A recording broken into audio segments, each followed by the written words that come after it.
Pagi. Gimana kabarnya pagi ini? Masih semangat nggak? Alhamdulillah. Ini juga lagi sarapan. On cam dong. Kakak mau lihat teman-teman kelas 25. Ayo. Dev Rizka, Fajar, Susanto.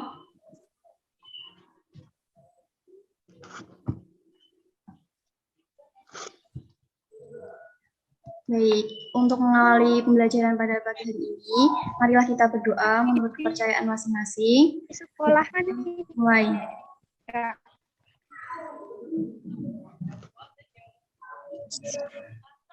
Berdoa selesai.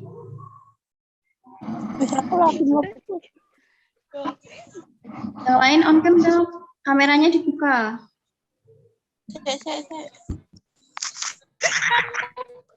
Nggak apa-apa, santai aja.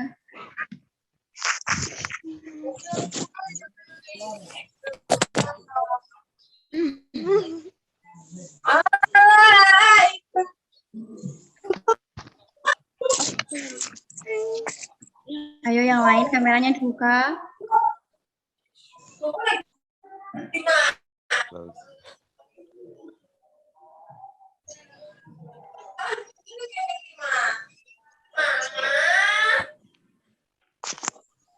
Baik, untuk presensi akan kakak bagikan di kolom chat ya.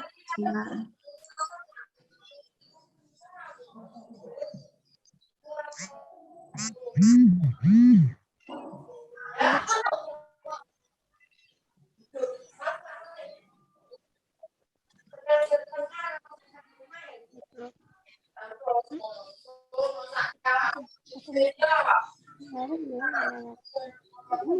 Lagi semua.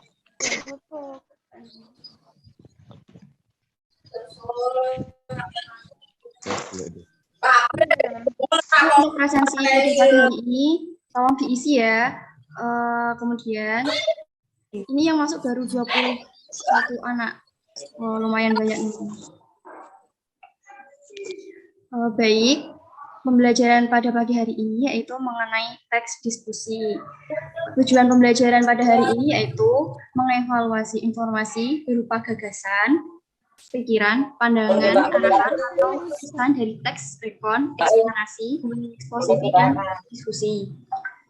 Konsepnya yaitu membaca dan memeriksa berbagai teks diskusi dalam bentuk visual dan audiovisual. Kalian tahu nggak apa itu teks diskusi? Ada yang tahu?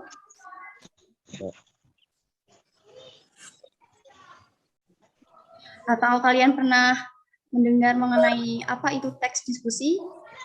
Absen dulu, Kak. Gimana, Dek Cantika? Ini agak berisik soalnya di sekolahan. Oh iya, nggak apa-apa. Yang lain, tahu nggak apa itu teks diskusi?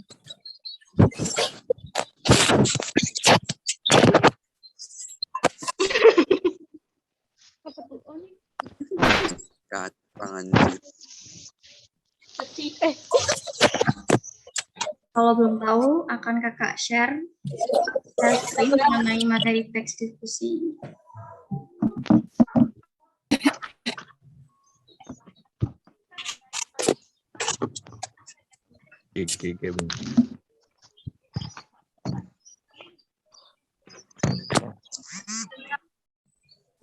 Oh, ayo, palingkan. Bentar.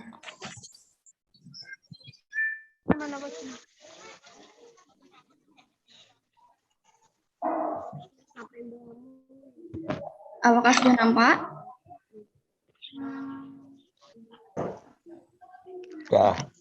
Sudah nampak ya? Ya, teks diskusi. Apa sih itu teks diskusi?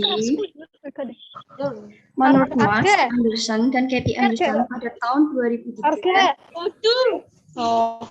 bisa di unmute ya suaranya.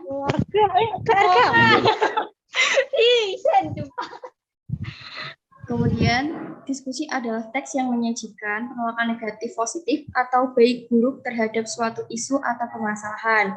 Nah, teks diskusi menurut John Berwick pada tahun 1998, teks diskusi adalah teks yang membantu peserta didik berpikir kritis dan jernih. Tulisan yang mengulas sebuah masalah atau isu dengan disertai argumen atau pendapat, baik yang mendukung maupun yang menentang isu tersebut serta diakhiri dengan simpulan atau rekomendasi penulis. Sudah paham mengenai teks diskusi? Sudah. Baik, kakak lanjutkan. Apakah suatu teks diskusi memiliki tujuan? Nah, tujuan dari teks diskusi yaitu untuk mencari kesepakatan atau kesempatan pendapat dari kedua pihak. Kemudian ada ciri-ciri teks diskusi, yaitu struktur teks diskusi terdiri atas isu, argumen menentang, dan argumen pendukung, serta simpulan atau rekomendasi.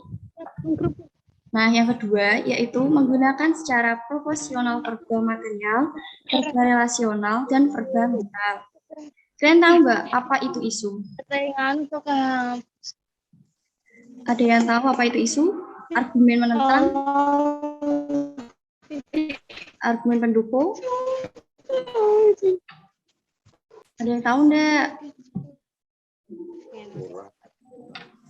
Kemudian yang ketiga, ciri teks diskusi yaitu menggunakan konjungsi perbandingan. Konjungsi tersebut berguna untuk mempertentangkan kedua gagasan yang berlainan, mempertegas kontras.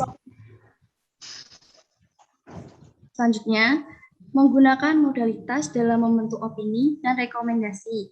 Modalitas ialah klasifikasi pertanyaan pro kontra atas kemungkinan atau keharusan. Kemudian bagaimana sih struktur teks diskusi? Ada yang tahu nggak struktur teks diskusi itu apa aja isinya? Nggak tahu. Nggak tahu. Oke. Isu. Nah, ini adalah struktur teks diskusi mengenai isu. Isu itu berisi masalah yang akan didiskusikan secara bersama-sama. Kemudian yang kedua ada argumen. Argumen mendukung. Berisi argumen atau alasan yang mendukung suatu hal yang menjadi pokok permasalahan diskusi. Contohnya misalkan diskusi mengenai pembelajaran daring atau offline. Nah, argumen mendukungnya itu contohnya seperti ini. Pembelajaran daring itu lebih enak. Nah, karena apa? Misalkan karena kita belajar dari rumah, kemudian tidak full pembelajaran setiap hari ya kan? Kalian tidak pembelajaran setiap hari, maksudnya jam pelajarannya juga lebih sedikit daripada sekolah harian atau full day. Halo. Hai. Hai. Hai juga. Yang kemudian ada argumen menentang, berisi argumen alasan yang menentang argumen mendukung. Misalkan, ini argumen menentang. Siswa A menentang mengenai pembelajaran daring. Misalkan, pembelajaran daring membuat kita, ada yang tahu nggak contohnya nih sebelum kakak beritahu contohnya? Misalkan, contohnya seperti pembelajaran daring yang menentang. Ada yang tahu contohnya? Misalkan pembelajaran daring hari ini, pembelajaran daring ya bisa membuat kita, pembelajaran daring menurut saya itu gini Bu, menghabiskan kuota, benar nggak? Kalau kita setiap hari Zoom atau misalkan Google Meet tiap hari, misalkan. Ya. Nah, ya seperti itu argumen menentang misalkan. Kemudian ada contoh lain nggak? Bisa dicontohkan, teman-teman? Akila, Santika, kalian punya contoh lain nggak?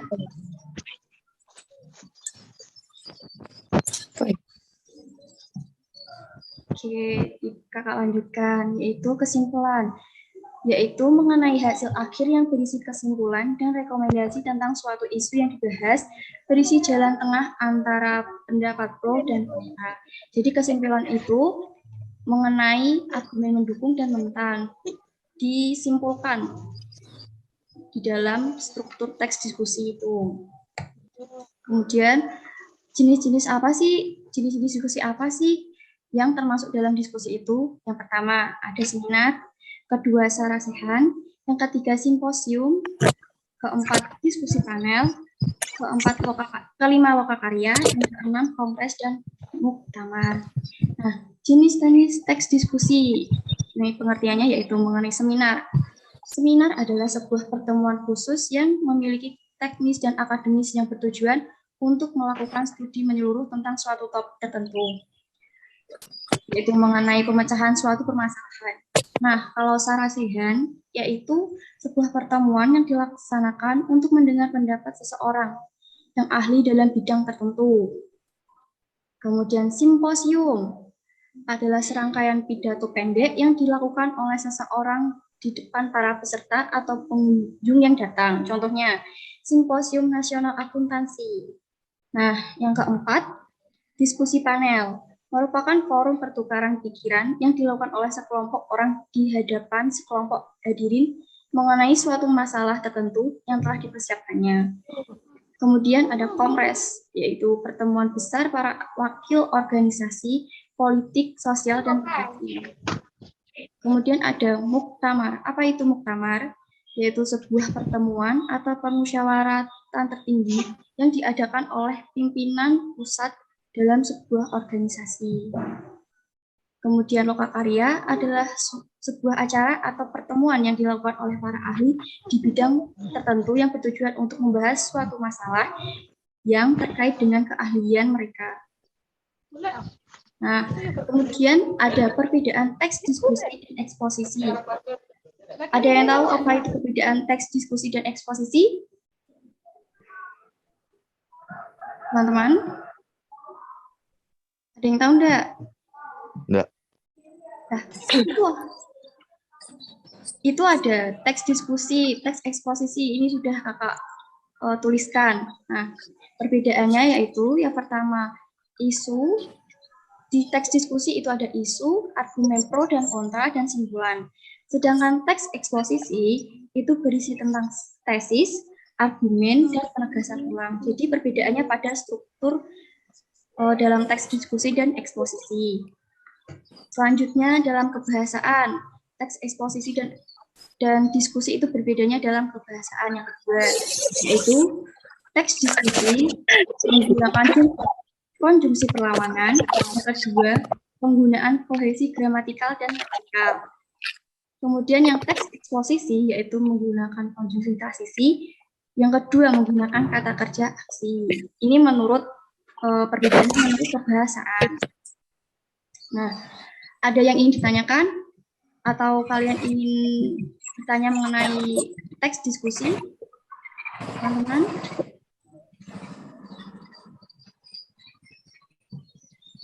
Tidak.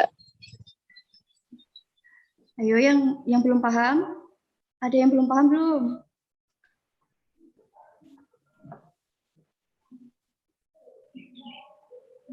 Ada yang belum paham?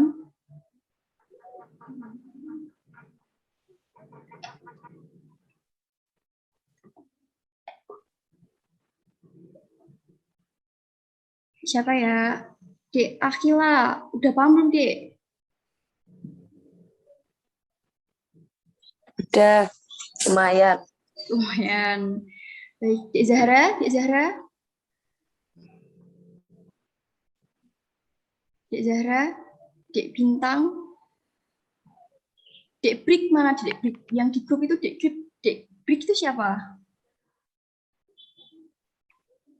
Bintang for you ini siapa ini?